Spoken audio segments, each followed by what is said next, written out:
हाँ जी, स्वागत है आप सभी का आपके अपने YouTube channel sky chemistry classes में। और आज की क्लास में एक बहुत महत्वपूर्ण प्रभाव अपन देखने वाले हैं, प्रकाश विद्युत प्रभाव, फोटो इलेक्ट्रिक इफेक्ट। क्या बताता है? विद्युत चुंबकीय विकिरणों की कण प्रकृति यानी पार्टिकल नेचर को बताता है, पार्टिकल नेचर। और ये दिलचस्प प्रयोग किया था हेनरिक हर्ट्ज ने। और हेनरिक हर्ट्ज ने जब उपयुक्त आवृत्ति वाला प्रकाश सक्रिय धातुओं की सतह पर डाला तो उन धातुओं से इलेक्ट्रॉन निकलते हैं।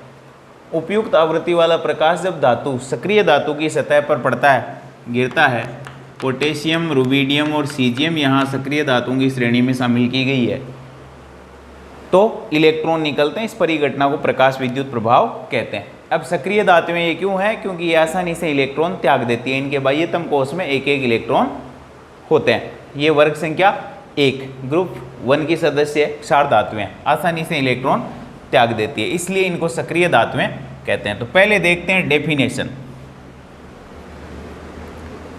प्रयोग किया था हेनरिक हर्ट्ज ने। और ये जो है वो एपरेटस है किसके लिए? प्रकाश विद्युत प्रभाव के लिए उपकरण चित्र है। उपयुक्त आवृत्ति वाला प्रकाश सक्रिय धातु की सतह पर गिरता है, इलेक्ट्रॉन निकलते हैं और वो संसूचक द्वारा उनकी गतिज ऊर्जा का मापन किया जाता है। ये साफ सतह युक्त सक्रिय धातु है जिससे इलेक्ट्रॉन निकलते हैं प्रकाशपुंज के आपतित होने से। हेनरिक हर्ट्ज ने किया। डेफिनेशन क्या है? सक्रिय धातुओं की सतह पर सक्रिय धातुओं की सतह पर सक्रिय धातुएं कौन सी? पोटेशियम, रुबिडियम और सीजियम की सतह पर उपयुक्त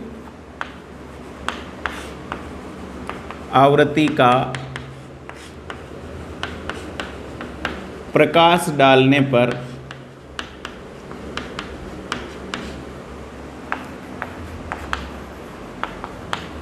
धातुओं से या धातुओं की सतह से इलेक्ट्रॉन निकलते हैं। इस परिघटना को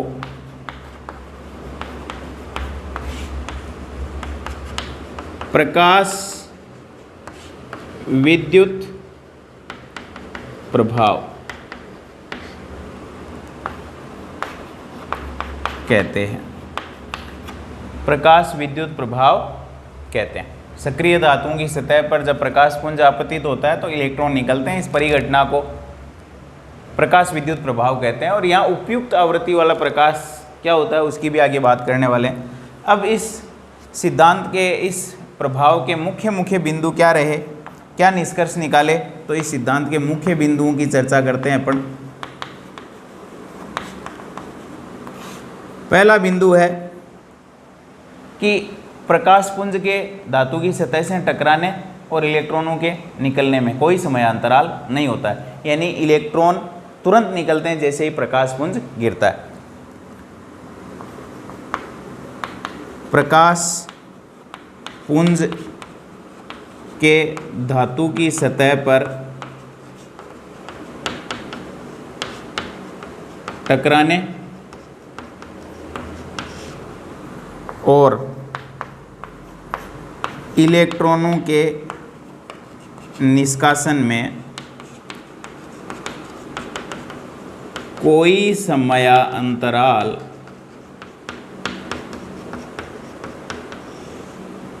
नहीं होता है। जैसे ही प्रकाश पुंज धातु की सतह पर गिरता है उपयुक्त आवृत्ति वाला, तुरंत इलेक्ट्रॉन निकलते हैं। ये तो बात हुई तुरंत इलेक्ट्रॉन निकलने गिरते ही। दूसरा, निकलने वाले जो इलेक्ट्रॉन है यहाँ संख्या कितनी होगी, इलेक्ट्रॉन कितने निकलेंगे, वो प्रकाश की तीव्रता पर निर्भर करता है। निष्कासित इलेक्ट्रॉनों की संख्या प्रकाश की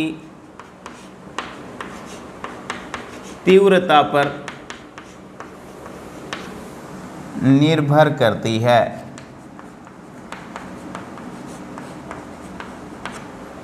और प्रकाश की तीव्रता समानुपाती होती है फोटोनों की संख्या के, यानी फोटोनों की संख्या को ही प्रकाश की क्या कहते हैं, तीव्रता।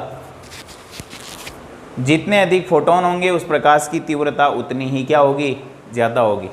तो जितने ज़्यादा फोटोन गिरेंगे उतने ज़्यादा इलेक्ट्रॉन क्या होंगे, निष्कासित होंगे। तो निष्कासित होने वाले इलेक्ट्रॉनों की संख्या प्रकाश की तीव्रता पर निर्भर करती है और प्रकाश की तीव्रता फोटोनों की संख्या पर निर्भर करती है। जितने फोटोन निकलेंगे, फोटोन गिरेंगे, उतने ही इलेक्ट्रॉन निकलेंगे और प्रकाश की तीव्रता उतनी ही ज़्यादा होगी। ये इंपॉर्टेंट लाइन है। उसके बाद थर्ड बिंदु देखते हैं। प्रत्येक धातु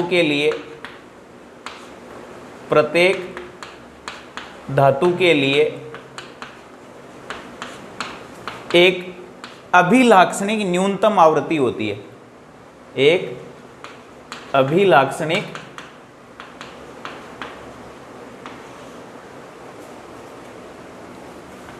न्यूनतम आवृत्ति होती है। इससे कम आवृत्ति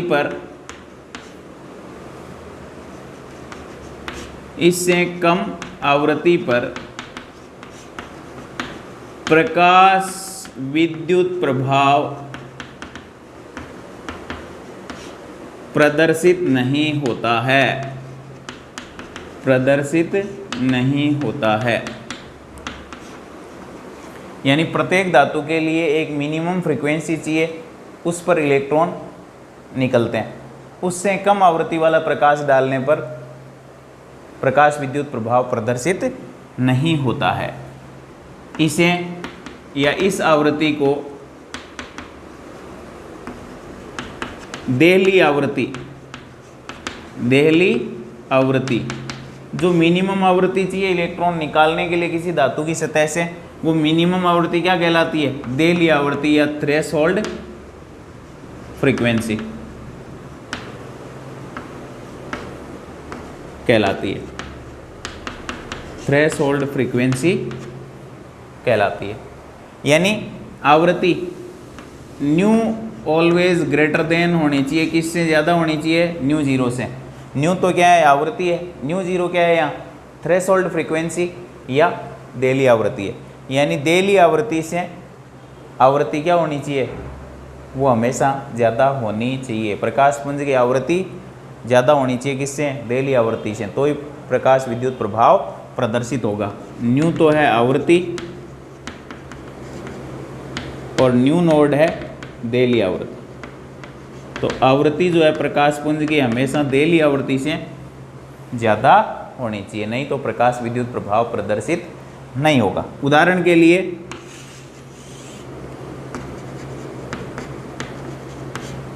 पोटेशियम यानी के, पोटेशियम धातु के टुकड़े पर, पोटेशियम धातु का कोई टुकड़ा है और उस पर लाल रंग का प्रकाश, किसी भी तीव्रता का लाल रंग का प्रकाश यदि कई घंटों तक डाला जाए तो कोई इलेक्ट्रॉन नहीं निकलते हैं, लेकिन किसी भी तीव्रता का, लेकिन यदि उसी पोटेशियम धातु के टुकड़े पर कम तीव्रता का पीला प्रकाश डाला जाए तो तुरंत इलेक्ट्रॉन निकलते हैं। तो पोटेशियम धातु के टुकड़े पर किसी भी तीव्रता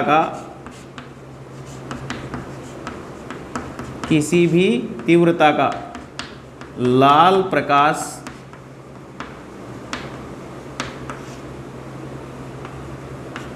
कई घंटों तक डालने पर भी इलेक्ट्रॉन नहीं निकलते हैं।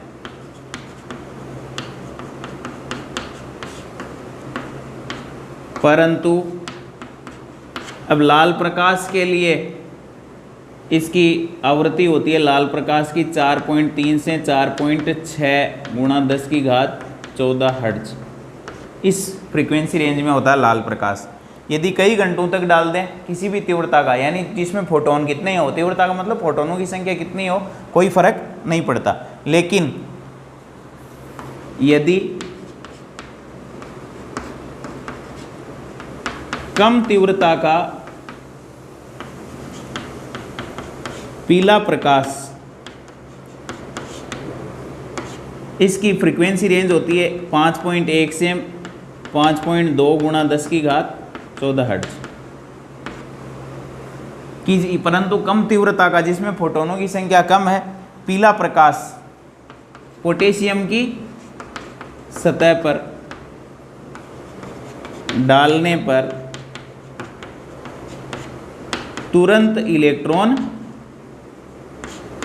निकलते हैं। तुरंत क्या होते हैं, इलेक्ट्रॉन निकलते हैं। अब ऐसा क्यों हुआ, ऐसा इसलिए हुआ कि इसकी फ्रीक्वेंसी कम है, इसकी फ्रीक्वेंसी ज़्यादा है। और पोटेशियम के लिए देली आवृत्ति, पोटेशियम के लिए न्यू नोड यानी देली आवृत्ति, मिनिमम आवृत्ति कितनी चाहिए इलेक्ट्रॉन निकालने के लिए, वो है 5.0 गुणा 10 की घात 14 हर्ट्ज। तो आवृत्ति इसकी तो कम रह गई, इसकी ज़्यादा है। तो ये पीला प्रकाश किसी भी तीव्रता का हो, गिरते ही क्या होते हैं, इलेक्ट्रॉन निकलते हैं। लेकिन यदि अपन कम आवृत्ति का प्रकाश डालते हैं, चाहे उसमें फोटोनों की संख्या कितनी भी हो, तो इलेक्ट्रॉन निष्कासित नहीं होते हैं। यानी इलेक्ट्रॉन निष्कासित होंगे तो वो किस पर निर्भर करेंगे, वो विद्युत चुंबकीय विकिरणों या प्रकाश पुंज की आवृत्ति पर निर्भर करता है।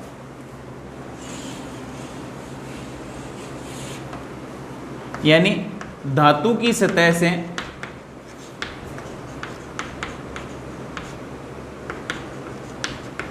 इलेक्ट्रॉनों का निष्कासन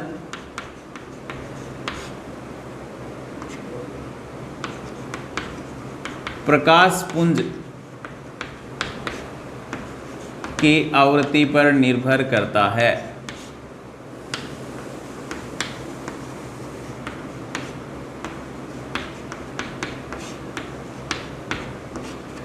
परंतु निकलने वाले इलेक्ट्रॉनों की संख्या प्रकाश पुंज की आवृत्ति पर निर्भर नहीं करती। निष्कासित इलेक्ट्रॉनों की संख्या प्रकाश पुंज की आवृत्ति पर निर्भर नहीं करता है, नहीं करती है।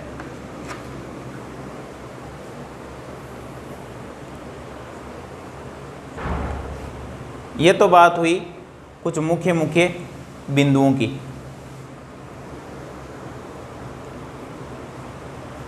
कि धातु की सतह से इलेक्ट्रॉन का निष्कासन प्रकाश पुंज की आवृत्ति पर निर्भर करता है और निष्कासित इलेक्ट्रॉनों की संख्या प्रकाश पुंज की आवृत्ति पर निर्भर नहीं करती है। किस पर निर्भर करती है, ये तीव्रता पर निर्भर करती है कि फोटोनों की संख्या कितनी है। जितने ज़्यादा फोटोन होंगे निष्कासित इलेक्ट्रॉनों की संख्या उतनी ही अधिक होगी।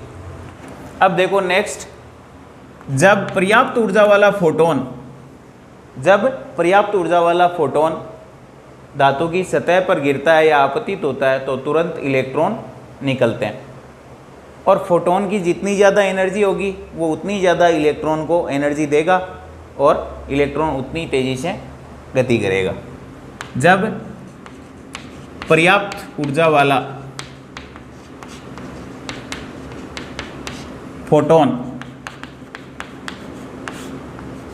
धातु की सतह पर आपतित होता है यानी गिरता है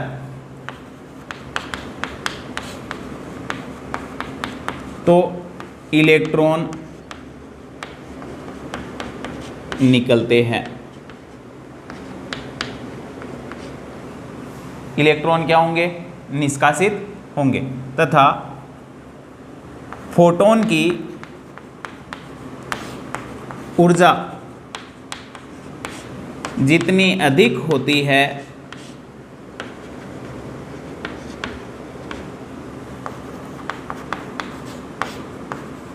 उतनी ही अधिक ऊर्जा फोटोन इलेक्ट्रॉन को देता है तथा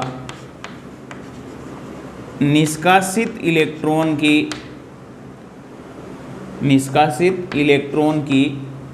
गतिज ऊर्जा, यानी वो जितनी ऊर्जा ज़्यादा मिलेगी उतनी तेजी से क्या करेगा, गति करेगा, उसकी गतिज ऊर्जा उतनी ही अधिक होती है, उतनी ही अधिक होती है। अब इलेक्ट्रॉन की गतिज ऊर्जा वो आपतित विद्युत चुंबकीय विकिरण की आवृत्ति के समानुपाती होती है। निष्कासित जो इलेक्ट्रॉन होगा, निष्कासित इलेक्ट्रॉन की गतिज ऊर्जा विद्युत चुंबकीय विकिरण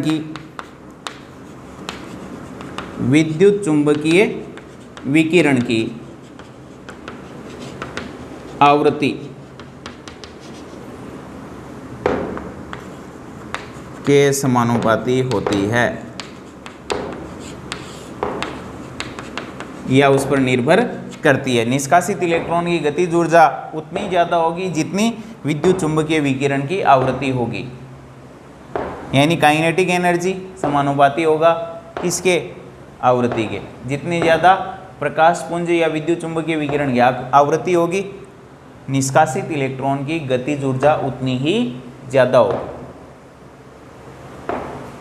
अब देखो, एक धातु की सतह से इलेक्ट्रॉन निकालने के लिए मिनिमम एनर्जी कितनी चाहिए और अपने पास एनर्जी फोटोन की है कितनी, उस पर देखो। एक फोटोन की ऊर्जा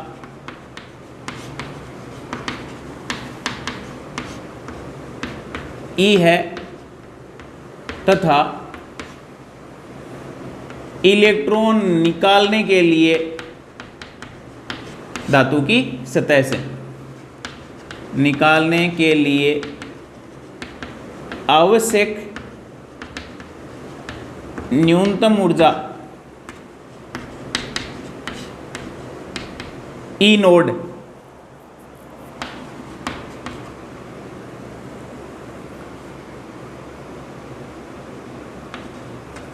अतः ऊर्जा संरक्षण के नियमानुसार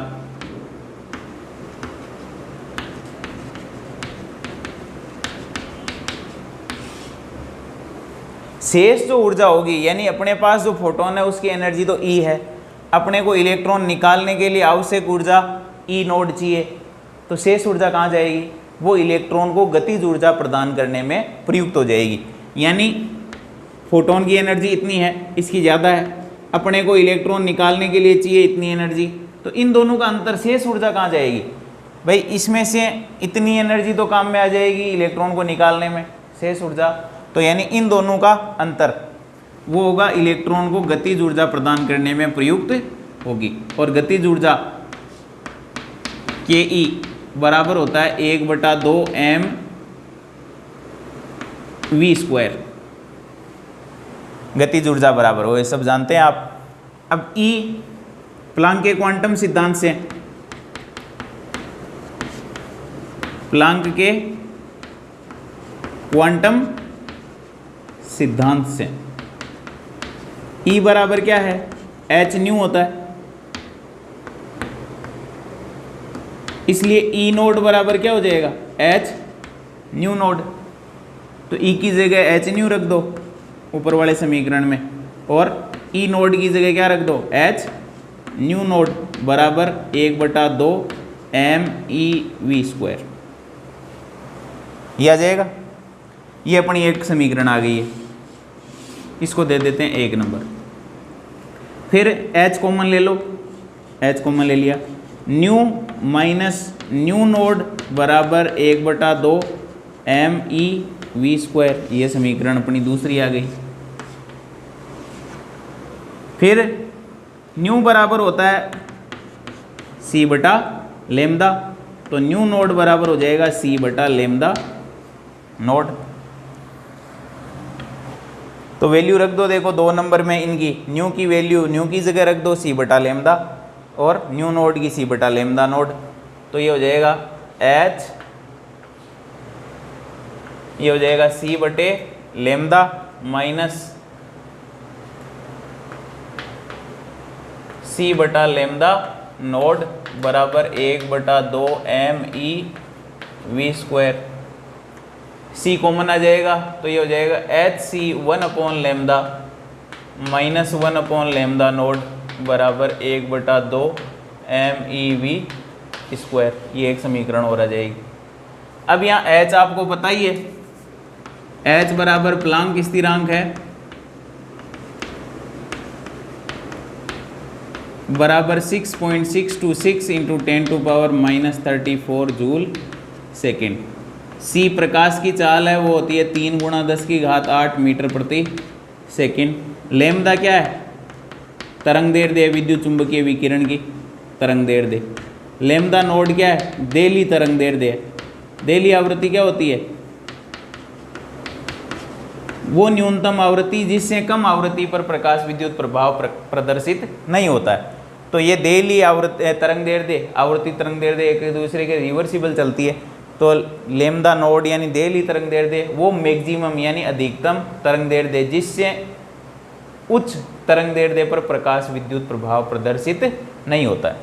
वह तरंग दैर्ध्य जिससे उच्च तरंग दैर्ध्य पर प्रकाश विद्युत प्रभाव प्रदर्शित नहीं होता है क्या कहलाती है? देली तरंग दैर्ध्य। ME इलेक्ट्रॉन का द्रव्यमान और V इलेक्ट्रॉन का वेग हो जाएगा। ये जो समीकरणें हैं ये कहलाती है आइंस्टाइन की प्रकाश विद्युत समीकरणें। 1, 2, 3 जो दिखाई दे रही है आपको, ये कहलाती है आइंस्टाइन की प्रकाश विद्युत समीकरणें।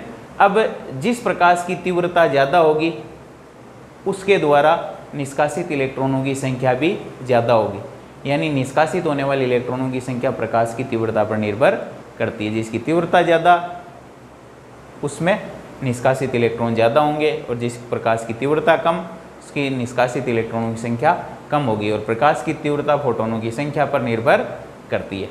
फोटोन जितने ज़्यादा निष्कासित इलेक्ट्रॉन उतने ही ज़्यादा, प्रकाश की तीव्रता भी उतनी ही ज़्यादा होती है। तो ये था अपना प्रकाश विद्युत प्रभाव। निष्कासित होने वाले इलेक्ट्रॉनों की गतिज ऊर्जा किस पर निर्भर करेगी?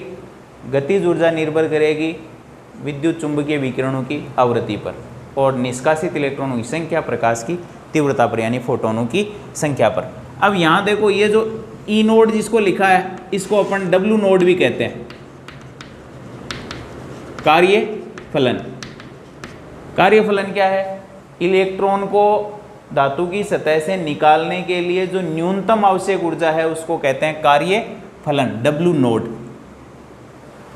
फोटोन की एनर्जी तो इतनी है, इलेक्ट्रॉन को निकालने के लिए इतनी चाहिए, तो शेष इलेक्ट्रॉन को गति कराने में प्रयुक्त हो जाएगी, गतिज ऊर्जा में काम में आ जाएगी। तो ऊर्जा संरक्षण के नियमानुसार इतनी फोटोन की ऊर्जा है, इतनी इलेक्ट्रॉन को निकालने में काम आ जाएगी।